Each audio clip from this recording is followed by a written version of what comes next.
예, 반갑습니다. 오늘을 드디어 이제 마을기본법 해설 제1편 일장 총칙에 관해서 오늘 진행을 하도록 하겠습니다. 드디어 이제 마을기본법에 대해서 많은 궁금증들이 이 동영상을 계기로 해소되기를 진심으로 바라고 있습니다. 그래서 오늘은 특별히 저희 마을 만들기 전국 네트워크의 권상동 운영위원장님을 모시고 진행을 하도록 하겠습니다. 간단히 인사. 네, 안녕하세요. 권상동입니다. 반갑습니다. 예, 우선 논의를 좀 진행하기 전에 간단하게 일장의 총칙에는 어떤 내용들이 있는지 소개를 좀 간단히 드리겠습니다. 그래서 오늘 다룰 내용은 1조부터 6조까지의 내용인데요. 모든 법안이 그렇지만 1조에는 목적이 있고, 그 다음에 2조에는 정의가 있고, 그리고 3조, 이 마을기본법 3조에는 기본 원칙, 그리고 4조에는 국가와 지방자치단체의 책무, 그리고 5조에는 선거운동의 금지, 6조에는 타법과의 관계 이렇게 있는데요. 6조 같은 경우에는 이제 모든 법안에 대체로 타법과의 관계가 있어서 되게 특별한 내용은 없이 그냥 스킵하셔도 될 것 같고요. 보통 법안이라는 것이 어떤 특정 분야에 특히 이렇게 마을공동체라는 분야에 어떤 국가나 지방자치단체의 지원을 포함해서 이 마을공동체 분야의 주요 이해 당사자가 누구인가. 그러니까 예를 들면 마을공동체가 있겠죠. 우선 당사자가 있을 거고 그 외에 또 지원을 해야 될 주체인 국가와 지방자치단체도 있을 것이고요.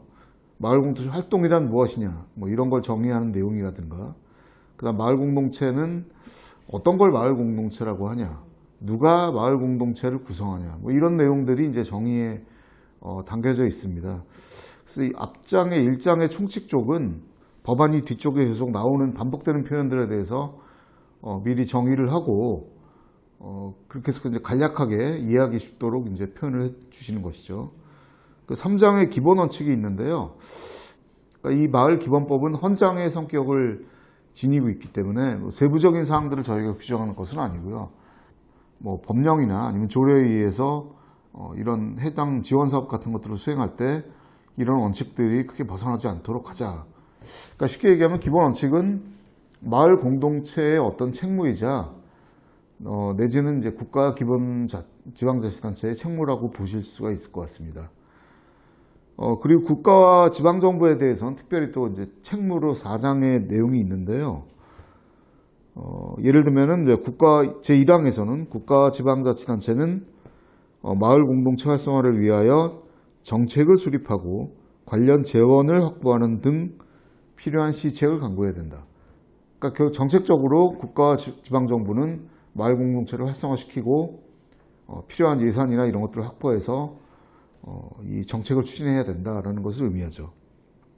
그 2항이 이제 중요한데요. 2항은 국가와 지방자치단체는 다양한 지원 사업이 연계될 수 있도록 협력하고 마을 공동체 역량 강화를 위해서 지원하며 지원 사업의 추진에 있어서 마을 공동체들과 협의하여 추진한다. 여기 권 대표님이 나와 계시지만은 옛날부터 저희가 한 10년 전부터 이 마을 기본법 운동을 하면서 그 운동의 가장 모티브가 된 것은 사실은 각 부처의 정책 사업들이 난립하면서 그 정책 사업들은 사실 부처의 목적이죠. 예를 들어 국토부는 도시재생을 해야 되고 이런 목적 사업들을 추진하면서 공동체와 같이 협의해서 하는 게 되게 필요한데, 사실 대부분의 관주도의 사업들이라는 것이 공동체의 여건들을 이제 고려하지 않고 공급자 중심적인 시각에서 이런 것들을 추진해서 특히 이런 조항을 통해서 앞으로 이제 정부가 필요한 사업들을 할 때는 공동체를 존중해서 해야 된다. 그리고 공동체도 마찬가지로 주민 주도적이고 자발적인 참여를 해야 되고 개방성을 지녀야 되고 또 뭐죠? 책임성을 지녀야 되고 법안에 3조에 나와 있듯이 독립성이 있어야 되고 자율성이 있어야 되고 민주적으로 운영해야 되고 이런 제 원칙들이 이제 제시가 돼 있습니다. 그래서 제가 2조 정의에서 조금 말씀을 안 드린 측면을 다시 한번 좀 강조드리자면 마을 공동체는 결국 주민들이 공동체를 만드는 것이죠. 공동체란 무엇이냐? 우리 마을 앞에 굉장히 위험한 도로가 하나 있는데 그곳에 다 같이 이제 노력을 해서 뭐 이렇게 안전 지킴이 활동을 한다든가 아니면 뭐 민원을 넣어서 저만 얘기해서 죄송합니다. 조금만 기다려주십시오. 아무튼 뭐 횡단보도를 놓는다든가 뭐 이런 식의 어떤 우리 생활에 밀접한 부분들이 있는데 국가의 정책이나 지방정부의 정책은 그 골목길 하나하나까지 미치기가 쉽지 않습니다.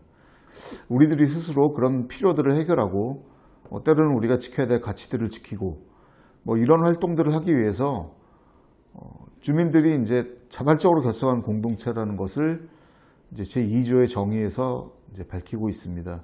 그래서 결국은 이제 유대감이 중요하고 공동의 목표가 중요한 것이겠죠. 그래서 결국 그러면 꼭 주민만 공동체를 결성해야 되느냐? 뭐 그렇지 않죠. 뭐 예를 들면 꼭 주소를 우리 동네에 가지고 있지 않더라도 우리 동네에서 같이 이렇게 사업장을 가지고 계신 어떤 사업체 종사자라든가 아니면 우리 지역에 장기 거주하고 있는 학생이라든가 뭐 이런 분들도 같이 이제 우리 공동체 마을 만들기의 대상이 되는데 이제 그런 분들을 포함하기 위해서 정의에 꼭 주민등록을 가지고 있지 않은 주민이라고 하더라도 뭐 예를 들면은 뭐 인구 감소 특별법에 나와 있는 생활인구에 해당되는 이 지역의 주요 이해 당사자도 같이 이 마을 만들기, 마을 공동체의 일원이 될 수 있다라는 점들을 이제 2조의 정의에서 밝히고 있습니다. 제가 좀 설명을 좀 장황하게 했습니다. 왜냐하면 시작할 때 우리 권상동 대표님께서 나 할 말 많지 않은데 제가 잘 알아요. 사실 이분이 한번 말을 시작하면 청산 유수처럼 이제 끊이지 않아서 약간의 제가 두려움도 있습니다. 그래서 어쨌든 부담을 좀 덜어드리기 위해서 제가 좀 설명을 길게 해서 죄송하고요. 어떠세요? 이게 쭉 보시면서 점점 좀 더 어려워지는 것 같아요. 처음에는 공무원들이 법이 없어서 공무원들은 법과 절차에 따라서 일을 하잖아요. 그래서 법이 없어서 일을 못해 여러 가지 곤란한 상황이 계속 취해져서 그 문제를 조금 해결을 해보자 이렇게 쉽게 고민을 했던 건데 법을 만들면서 점점 고민해야 될 것들도 많아지고 그다음에 그냥 상식적으로 생각했던 것과 법률의 조문으로 들어가니까 그 조문이 어떻게 해석될 건가? 우리가 만들 때의 우리의 의도와 그 법을 집행하게 될 공무원들이 어떻게 해석할 건가? 그리고 일반적으로 법을 통과시키기 위해서 의회나 국민들은 이걸 어떻게 이해할 건가? 뭐 이런 고민들을 하다 보니까 점점 더 어려워지는 것 같아요. 가까이 하기엔 너무 먼 당신이기도 하고 법조문 하나하나가 되게 무겁게 느껴지고 책임감도 들고요. 그리고 또 공무원들이랑 같이 일하다 보면 뭐 공무원들은 항상 규정이나 법의 근거를 가지고 있어야 그걸 근거로 자기가 할 수 있으니까 우리가 이렇게 좋은 걸 제안하더라도 뭐 그쪽에서 규정상 근거가 없다 이러면 또 못하지 않습니까? 많이 답답하셨을 것 같은데 그럼 이 법이 생기면은 좀 공무원들이 수월해질까요? 저는 약간 걱정되는 측면도 있는데. 일단 저는 공무원들이 이 법이 만들어졌을 때 가장 큰 수혜의 대상이 될 거다라고 하는 판단입니다. 보통 이제 마을 만들기, 도시재생, 문화, 복지 뭐 이런 업무들은 공무원들이 맡기 싫어하는 기피 대상 1호 업무들이거든요. 그 이유가 법과 절차가 없기 때문이에요. 그래서 쉽게 우리의 입장에서 봤을 때는 법과 절차가 없으니 뭔가 자유롭게 상상하면 되는 거 아니야? 이게 이제 민간의 입장이고 행정의 입장에서는 법과 절차가 없으니 못해요 라고 하는 게 행정의 입장이었던 거죠. 근데 이 법이 만들어지면 일단 절차가 만들어지는 거잖아요. 그리고 책임 범위가 명확해지기 때문에 공무원들의 입장에서는 초기에 법을 만드는 과정에서 꼭 필요할까? 뭐 이런 생각을 하게 될지는 모르겠지만 법이 통과되고 난 다음에는 가장 환영할 그룹이 아닌가 이렇게 생각을 합니다. 저희가 활동가들을 위한 법도 법이지만 이렇게 안정적인 지속 가능한 정책을 추진하기 위한 어떤 근거를 만든다는 측면에서 이 법도 되게 중요한 것 같고요. 일각에서는 이 법이 만들어지면 특히 이제 앞쪽에 뭐 주민 등 이렇게 있으니까 일각의 비판에서는 뭐 주민 말고 외지인들이 다 와서 이 마을을 접수하면 어떡하냐 뭐 이런 시각도 좀 있는 것 같아요. 그래서 마을 만들기 활동을 이제 거의 뭐 20년 이상 해오신 입장에서는 어떠세요? 이런 비판들이 합리적인가요? 최근에 이제 그런 이야기들 많이 듣게 되는데요. 우리 마을에서 뭔가 벌어지고 있는 이야기들, 그다음에 거기에서 잘 되든 거든 아니면 뭔가 잘 안 돼서 그걸 극복하려고 하는 거든 간에 우리 마을에서의 주도권은 우리 동네에 살고 있는 우리가 주도권을 가지고 있는 겁니다. 외부에서 들어오는 사람들은 뭔가 우리가 갖고 있지 못한 시각 내지는 우리가 갖고 있지 못한 다양한 다른 영역에서의 네트워크를 묶어주는 정도의 수준인 거지, 외부에서 들어오는 사람들 때문에 우리의 주도권이 내지는 우리가 뭔가 하려고 하는 것들이 방해받을 거야, 그 정도의 자신감도 없다라고 하면 이 법을 만드는 거 고려하지 않을 겁니다. 그리고 마을 공동체 사업을 하는데 법이 필요하다라 얘기하지 않을 거라고 하는 생각입니다. 멋지신데요. 저도 이 논리를 이제 학습해서 열심히 떠들도록 하겠습니다. 그 4조에 이제 아까 제가 법안 설명할 때 4조의 기본 원칙에서 국가 지자체 책무에서 마을 공동체와 협의해서 뭔가를 진행해야 된다라는 이제 조항이 있었는데요. 혹시 그렇지 않고 일방적으로 이렇게 관주도나 공급자 중심적으로 이렇게 사업을 했던 그런 경험들이 많이 있을까요? 저는 거의 대부분이었다고 생각합니다. 뭔가 좀 얘기를 좀 더 진행을 해보면요. 이 법이 되게 특이한 구조가 있어요. 지방자치단체의 책무, 중앙정부의 책무, 다 책무가 있거든요. 근데 책무가 명시되어 있지 않은 그룹이 있습니다. 주민과 마을 공동체의 책무는 법에 명시되어 있지 않습니다.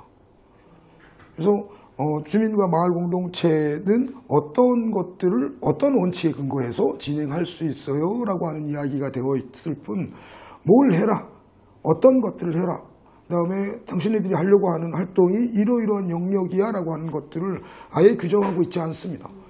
그건 주인들이 알아서 하세요인 거거든요. 자율성이 중요하죠. 그래서 그 부분에 대한 것들이 쭉 밀고 나가는데, 이제 최근에 중앙정부가 뭔가 마을 공동체, 마을 만들기라고 하는 것들을 전국에 쫙 이제 이 공문을 통해서 뿌렸단 말이죠. 근데 돌아보시면 마을 만들기, 마을 공동체 활동이 가장 왕성했던 시기는 언제인가? 가장 왕성했던 시기는 중앙정부가 관심이 없을 때입니다. 그렇죠. 아무것도 하지 않았을 때예요. 근데 지역에서 주민들이 지역의 문제들을 찾고 그거에 대한 해법들을 제안하고 그리고 그것에 호응했던 지자체장들이 움직여줬던 거거든요. 그래서 마을 만들기, 마을 공동체라고 하는 게 전국에 200개가 넘는 다양한 조례들이 만들어지고 진행될 수 있었던 이런 사항들입니다. 그래서 쭉 확산이 됐는데, 최근에 마을 공동체 활동을 들여다보면 너무 틀에 갇히는 경향들이 나타나기 시작하는 거죠. 왜? 공모사업들의 영향을 받는데 이 공모사업의 틀, 그다음에 주제, 그리고 얼마나 쓸 수 있는 자금을 배정할 건가를 주민들이 결정한 적이 없습니다. 행정에서 이게 우리 동네에서 필요한 것 같아. 그렇죠. 주민들이 필요한 것 같아. 그래서 이런 공모사업을 만들고 우리는 그 틀에 맞춰서 공모사업에 들어왔던 거죠. 근데 이 법이 통과되면 반대로 이야기할 수 있어지는 게, 마을에서의 공동체 활동 계획을 만들고 그것을 행정에다 올리고 행정에서는 그걸 반영해서 지원해 줄 수 있는 지역 계획을 만들게끔 되어 있는 거죠. 근데 여기까지만 하면 지금 현재 상황을 벗어날 수 없을 겁니다. 동일한 거예요. 근데 지역위원회를 만들게끔 되어 있고 그 지역위원회에 우리의 대표들을 보내겠다라고 하는 거인 거죠. 그래서 우리의 대표들이 사업 계획을 처음부터 정책을 짤 때, 사업 계획을 잡을 때 우리의 목소리를 내게끔 만드는 작업들. 초기에는 뭐 지역마다 편차가 좀 있기 때문에 혼선이 조금 있을 수는 있다는 생각이 듭니다. 근데 1, 2년 정도면 충분히 자리 잡아서 지역 내에서 필요로 하는, 그러니까 서울의 강남 지역의 고민과 대전의 고민, 그다음에 영월이나 정선 내지는 저쪽 태안반도 쪽에 있는 작은 중소도시들의 고민은 완전히 다를 수밖에 없거든요. 그러면 그 지역에 맞는 정책 사업들이 주민들에 의해서 제안되고 그것을 행정이나 전문가들이 잘 좋은 틀을 만들어서 함께 확장될 수 있게끔 틀을 만들 수 있지 않겠는가 이렇게 생각을 합니다. 예. 뭐 전적으로 맞는 말씀이고요. 다만 이제 지역위원회가 다음 편에 찍어야 되는데 PD님이 약간 당황하신 것 같아요. 다음 편 얘기를 어쨌든 뭐 다음 편에 좀 더 자세히 저희가 논의하도록 하고요. 공동체 자체에서 마을 자체에서는 뭐 책무가 없다고 말씀하셨는데 사실 좀 숨긴 거죠. 책무가 없는 건 아니고, 그러니까 명시적으로 마을은 뭐 이런 의무를 지닌다, 뭐 이런 표현이 좀 아무래도 좀 거시기하니까. 그래서 그런 표현을 숨긴 건데, 이제 3조의 기본 원칙에 뭐 예를 들면 주민들의 주도와 자발적 참여를 바탕으로 할 것, 모든 주민 등에게 개방되어야 하고, 그러니까 뭐 폐쇄적인 공동체를 지향하지 않는다는 얘기겠죠. 그리고 다양성, 독립성, 책임성을 갖출 것. 그 다음 모든 주민 등을 대상으로 공동의 지역사회 문제 해결 등 공익성을 지닐 것. 이게 정말 중요한 내용인 것 같고요. 그리고 의사결정에서 주민 상호 간의 의견을 존중하고 민주적으로 운영. 사실 이렇게 민주적으로 운영하고 하는 것이 이제 마을의 일종의 책무라고 볼 수 있는데요. 이렇게 말씀드리니까 좀 재미없는 것 같긴 한데 보통 공동체 마을 활동을 하시다 보면 그 마을 공동체 특히 이제 뭐 농촌 지역은 그런 게 심하진 않지만 물론 이제 귀농귀촌 갈등이 있긴 하고요. 그리고 뭐 이주민과 원주민의 갈등, 그리고 마을 내에서도 이제 도시에선 특히 이제 그 중에 아주 소수만이 또 공동체 활동들을 하다 보니까 그렇지 않은 분들과의 갈등이라든가 뭐 이런 여러 가지 문제도 있을 것 같고, 이제 공익성, 어떤 이제 사적인 마을 활동이 아닌 자기들만 좋으려고 하는 것이 아닌 쪽이 1조의 정의에 나와 있듯이 지역사회 문제를 해결하고, 그러니까 우리만 좋자고 하는 게 아니라 한마디로 우리 지역을 좀 발전시키기 위한, 우리의 공동의 문제를 해결하기 위한 좀 공익성을 지녀야 된다. 뭐 이런 것을 우리가 이제 기본적인 책무로 제시를 하고 있다, 이렇게 볼 수 있을 것 같고요. 그다음 재밌는 조항이 제가 보기에는 5조에 선거운동 금지가 있습니다. 선거운동 금지. 이 법에 따라 재정 지원을 받는 공동체는 단체 또는 대표의 명의로 특정 정당이나 특정인의 선거운동을 해서는 안 된다라고 되어 있습니다. 이 조항의 파급 효과가 좀 없을 수는 없을 것 같아요. 왜냐하면 우리가 이렇게 어떤 종교적이나 아니면 뭐 정치적인 색깔을 뺄 수 있느냐, 그 문제는 좀 어떻게 보세요? 그 전문위원들의 보고서에도 그 부분이 언급되어 있습니다. 정치활동 금지라고 하는 조항이 너무 과한 거 아니냐라고 하는 조항들이 좀 있는데요. 법률 초안들에 대한 이야기들 10년 넘게 진행되면서 사실 제일 논란이 됐던 것 중에 하나지요. 정치 참여라고 하는 부분들. 사실상 지역에서 활동하는 거의 대부분의 마을 리더들은 정치적 성향을 가지고 있습니다. 그리고 정치적으로 일정 정도의 역할들을 하시죠. 근데 이제 그게 공식적이다기보다는 비공식적인 자연적인 지역에서의 활동들인데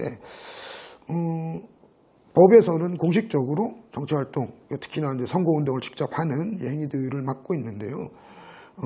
이게 특정 정치 영역 쪽으로 쏠림 현상들을 가지고 와서 예전에 우리 이제 새마을운동 같은 경우가 정치적으로 이용당했죠. 초기의 제안이나 그 지역 주민들의 활동들과 무관하게 나중에 정치적으로 이용당하는 것들이 대단히 많았습니다. 그리고 10년 넘게 법이 통과되지 못했던 가장 큰 이유들 중에서도 누군가가 이걸 독점해서 내지는 국가가 통제하려고 하지 않겠어라고 하는 부분에 대한 우려들이 가장 컸던 거죠. 그래서 그런 것에 대한 안전장치들을 만들자라고 하는 부분에 고민들이 있었던 것이고, 우리에서 지금 현재의 시점에서는 저는 정치활동 금지라고 하는 부분이 대단히 유효할 수 있다라고 하는 판단입니다. 그래서 물론 시간이 한참 지난 다음에 이 부분을 드러내자 뭐 이런 논의를 할 수는 있겠지만 현재 상황에서 분명히 여러 가지 어떤 혼란들이 존재할 거고, 그 혼란으로부터 자유롭고 뭔가 폭들을 확장해 나가는 다양한 공동체 활동들이 만들어지게 하는 데 있어서는 정치활동 금지라고 하는 부분들은 현재 상황에서 필요하지 않나라고 하는 필요한 조항이다. 예. 그래서 아마 이 법에 지원을 받는 공동체라는 전제가 있는 게 정부의 재정 지원을 받는 공동체가 그 일종의 재정 지원을 받는데 그 돈으로 뭐 특정 정치인을 지원할 수는 없을 것이다. 없어야 한다. 뭐 이런 의미에서 이제 한 것 같고요. 조금 넓게 볼 필요가 있을 것 같은데요. 법률에 제한되어 있는 항목은 직접적인 정치활동입니다. 선거에 직접 개입하는 행위 이런 것들을 금지하고 있는 건데 실질적으로 마을 내에서 자치활동을 하는 것 이게 이제 우리 마을 공동체 활동인데 그것 자체가 모두가 다 정치 영역인 거잖아요. 그러니까 실질적으로 마을에서 주민들이 뭔가 같이 모여서 움직인다라고 하는 것 자체가 정치활동이라고 보는 것인데 기본 원칙 안에 다양성이라고 하는 것과 자발성이라고 하는 내용들이 기본으로 이렇게 들어가 있습니다. 명시적으로 표시가 되어 있는 이유가 마을 내에는 극좌도 존재하고 극우도 존재하고 그 중간에 다양한 그룹들이 존재한다라고 하는 거예요. 그래서 그 안에서 다양한 이야기를 함께 하세요라고 하는 이야기들인 거죠. 그래서 특정 정치인들의 직접적인 지원 활동이나 이런 부분들을 맡고 있는 것뿐이지 통상의 넓은 의미에서의 정치 활동 전체를 금지하는 것들은 아니다 이렇게 이야기를 해주시면 좋겠습니다. 그래서 이후에 시간이 한참 지난 다음에 법률에서 이런 조항을 드러냅시다라고 하는 논의가 활발하게 진행될 때를 기대해 보겠습니다. 하위 법규에서도 필요하면 정치활동을 이런 것들을 말한다라고 좀 규정할 필요도 있겠네요, 확실히. 전반적으로 이 법이 만들어지면 공동체들이 뭐 이런 걸 다 지켜야 되니까 부담이 좀 될까요? 어떻게 생각하세요? 현재 시스템대로라고 하면 부담이 될 수도 있을 거라는 생각이 듭니다. 뭔가 우리가 제출해야 되는 서류가 늘어날 것처럼 예측되고 있는 상황인 거죠. 뭐 예를 들면 가장 문제가 됐던 게 우리 이제 국가로부터 지원을 받았으면 이 나라 도움 시스템을 써야 됐고 또 지방보조금을 쓰게 되면 보탬이라고 하는 시스템을 썼는데 원래 그 시스템이 개발됐던 것들은 서류를 간소화시켜보자. 그다음에 종이 서류를 없애보자. 행정이나 주민들이 편하게 일할 수 있게끔 하자. 라고 하는 것들이 주요 원칙이었는데 실제로 지금 현재는 서류는 서류대로 행정 시스템은 시스템대로 그래서 실제로 일을 하는 데 있어서도 큰 걸림돌이 되고 있는 상황들인 거죠. 그래서 우리 법 내에는 그런 부분들이 명확하게 담겨 있지 않지만 시행령 내 그런 것들이 검토되어야 할 것이고 그다음에 다양하게 지금 그 중앙정부나 지방정부가 지원하고 있는 지원책들에 대한 것을 어떻게 더 주민 중심으로 전환시킬 건가라고 하는 것들의 시발점이 되는 것이기 때문에 실질적으로 법이 통과된 이후에 이런 논의들이 구체적으로 더 확장되고 그래서 다양한 영역에서의 개혁 조치들이 필요하지 않나 이렇게 생각을 합니다. 법이 만들어지면 이제 본격적으로 저희가 좀 더 깊게 들여다보면서 논의를 해야 될 것 같습니다. 시간이 많이 지나서 이제 1편은 마무리를 해야 될 것 같은데요. 마지막으로 하시고 싶은 말씀이나.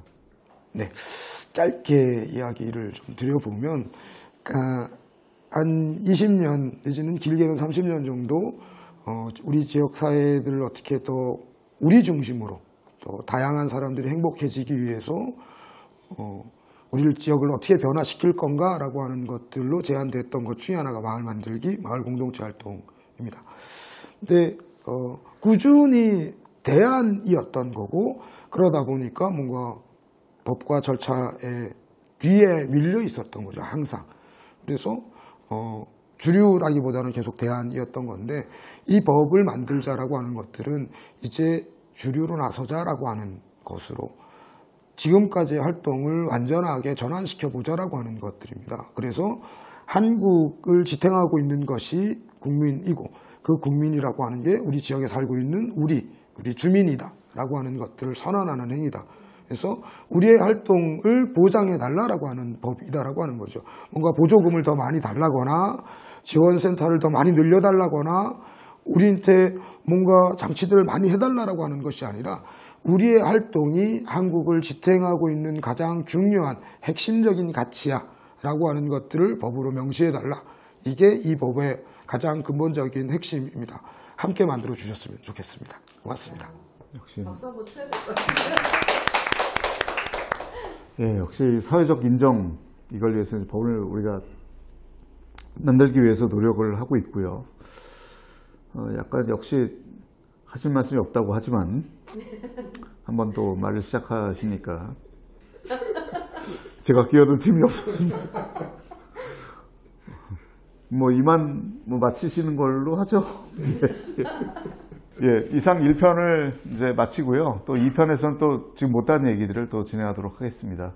예, 고생 많으셨습니다. 감사합니다.